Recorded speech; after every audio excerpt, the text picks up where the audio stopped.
وآیۃ لہم اللیل، اور ان کے سمجھنے کے لیے نشانی رات بھی ہے، نسلخ منہ النہار، ہم کھینچ لیتے اس میں سے دن، فإذا ہم مظلمون، پس ناگہاں یہ اندھیرے میں ہو جاتے ہیں۔ رات سے دن کو ایسا کھینچ لیتے ہیں جیسے بتی چلی جاتی ہے، جیسے کپڑا کوئی لپیٹ لیتا ہے۔ سلخ کے معنی ہیں بکرا ذبح کر کے اس کا چمڑا اتارنا، جیسے رات کی دن کی چادر ہم گھسیٹ لیتے ہیں تو لوگ اندھیرے میں ہو جاتے۔ والشمس تجری لمستقر لها، سورج چل رہا ہے اپنے محور کے ارد گرد۔ اللہ تعالیٰ نے سورج کا بھی ایک محور پیدا کیا، اس کے ارد گرد رہا ہے، گھوم رہا ہے۔ ذالک تقدیر العزیز العلیم، یہ اندازہ ہے غالب اور علم والے کا۔ 700 سال تک سائنسدانوں نے کہا کہ سورج نہیں گھومتا، زمین گھوم رہی۔ قرآن نے کہا والشمس تجری، نہیں، سورج گھوم رہا ہے۔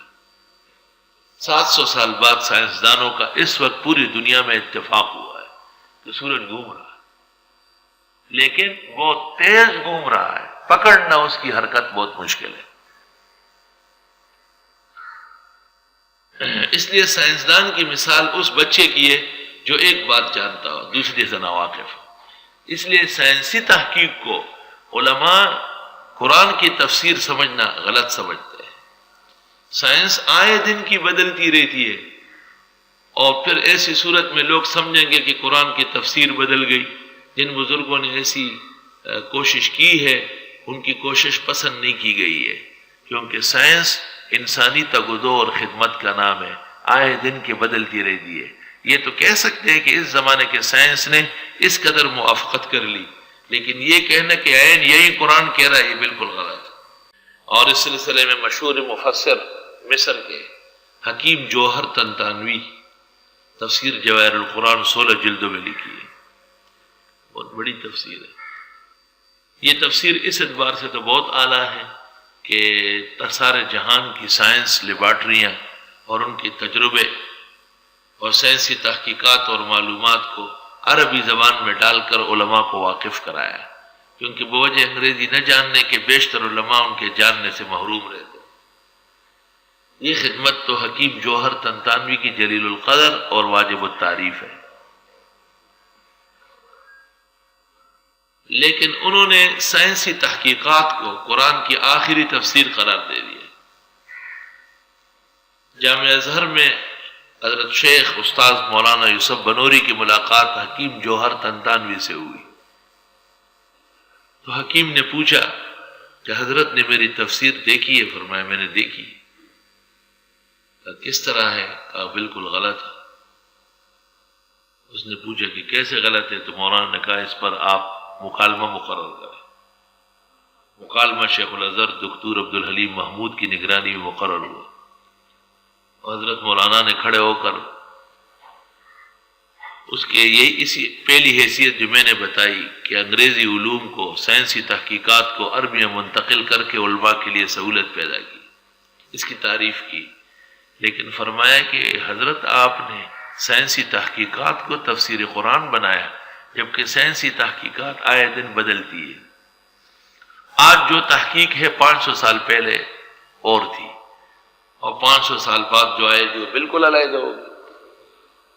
ایسی صورت میں جو تفسیر آپ نے قرآن کی سائنسی تحقیق پر بنیاد رکھی، وہ تحقیق تو ختم ہو گئی، تو وہ تفسیر بھی ڈسمس ہو گئی۔ تو یہ قرآن کی خدمت نہیں ہے، بلکہ تفسیر کے بہانے قرآن کے اندر تحریف ہے۔ حضرت نے یا استاذ کہہ کر 250 اعتراضات صرف سورہ بقرہ پہ کیے۔ حکیم جوہر طنطاوی نے جواب میں کھڑے ہو کر 150 اعتراضات کا اسی وقت اعتراف کیا کہ یہ میں سمجھ گیا ہوں، اور انشاءاللہ تعالی اگلے ایڈیشن میں اس کی اصلاح کر دوں گا، اور بقیہ 100 پر میں علماء سے مشاورت کروں گا۔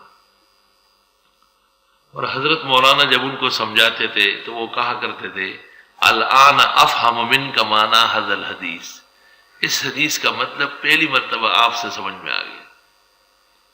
اور مولانا کو اخیر میں کہا ما انت بعالم ہندی بل انت ملک انزلہ اللہ لاصلاحی من السماء، آپ ہندوستانی عالم نہیں ہیں، اس وقت تو پورا ہندوستان تھا، بلکہ ایک فرشتہ ہے جو اللہ نے میری اصلاح کے لیے بھیجا ہے۔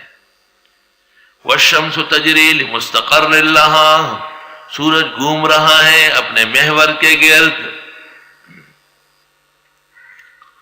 اور تفسیر بیضاوی میں ہے والشمس تسجد لخالقها ومنشئها، سورج سجدے کرتا ہے اپنے پیدا کرنے والے کے لیے، یہی اس کا محور ہے۔ اور صحیح مسلم میں ہے ہر روز سورج نکلنے کے لیے اللہ کے حضور سجدہ کر کے اگلے دن کے لیے اجازت طلب کرتا ہے۔ قیامت کے قریب جب اللہ کو دنیا ختم کرنی ہو، سورج جب سجدہ کر کے اجازت طلب کرے تو اس کو اجازت نہیں ملے گی، تو فرجعت القہقرا، واپس مغرب سے ہی طلوع ہو جائے گا، اذا طلعت الشمس من مغربها، اور ہنالک الزلازل والفتن، یوں قیامت قائم ہو جائے گی۔ ذالک تقدیر العزیز العلیم، یہ اندازہ مقرر کیا ہے عزیز و علیم نے، اس لیے چل رہا ہے۔ والقمر قدرناہ منازلا، اور چاند کے بھی ہم نے طے کیے ہیں ٹھکانے، چاند کے ٹھکانے تو مقرر ہے لیکن رؤیت ہلال کے چیئرمین کا کوئی ٹھکانہ نہیں ہے۔ پشاور میں اس نے 7:30 بجے اعلان کیا چاند نہیں ہوا، چاند نہیں ہوا۔ اس کے بعد چاند کی شہادتیں پیش ہوئی، اس کی موجودگی میں علماء سرحد نے شہادت کو قبول کیا۔ اس نے کہا کہ میں نے چونکہ اعلان ایک دفعہ کیا ہے، میری بےعزتی، میں نہیں کروں۔ تو مولانا سنجان صاحب مدظلہ نے اس سے پوچھا کہ شرعاً یہ لوگ چاند دیکھ کے لے آئے ہیں، ان کو کس دلیل شرعی سے رد کیا جاتا ہے، وہ ہمیں بھی بتاؤ تاکہ ہم بھی انکار کر لیں۔ تو اس کے پاس دلیل کیا ہے؟ رضا خانی کے پاس کیا دلیل ہوتی ہے سوائے جہنم جانے کی؟ والقمر قدرناہ منازلا، اور چاند کے مقرر کیے ہم نے ٹھکانے۔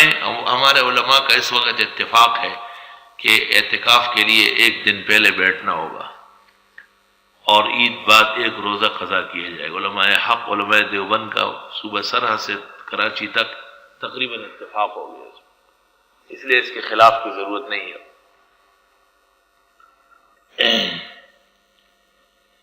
والقمر قدرناہ منازلا، اور چاند کے مقرر کیے ہم نے ٹھکانے۔ چاند کے ٹھکانے لیکن رؤیت ہلال والوں کا ٹھکانہ کوئی نہیں۔ پورے ملک میں بے روزگار، دین نہ سمجھنے والے، اخباری قسم کے مولوی، وہ 5 ٹخنوں سے نیچے رکھنے، وہ رؤیت ہلال کے ممبر صاحب ہوتے۔ ممبر صاحب کو بسکٹ چائے کا شوق ہوتا ہے، حبیب پین پہ چڑھ جاتا ہے، کبھی کبھی لاہور اور اسلام آباد اور پشاور کا ہوائی جہاز کا ٹکٹ بھی مل جاتا ہے۔ بس یہ ان کے جو ہے ذالک مبلغہم من العلم۔ راسخین علماء، اکابر افتاء، محققین فقہا، وہ اس لجنہ میں بیٹھے تاکہ وہ ملک کی اور مسلمانوں کی دینی رہنمائی کر سکے۔ یہ جو انہوں نے جمع کیے ہیں ادھر، وہ خویشتن کو مست کرا رہبری کند، وہ خود گمراہان ہیں، وہ اور لوگوں کی کیا رہنمائی کریں گے۔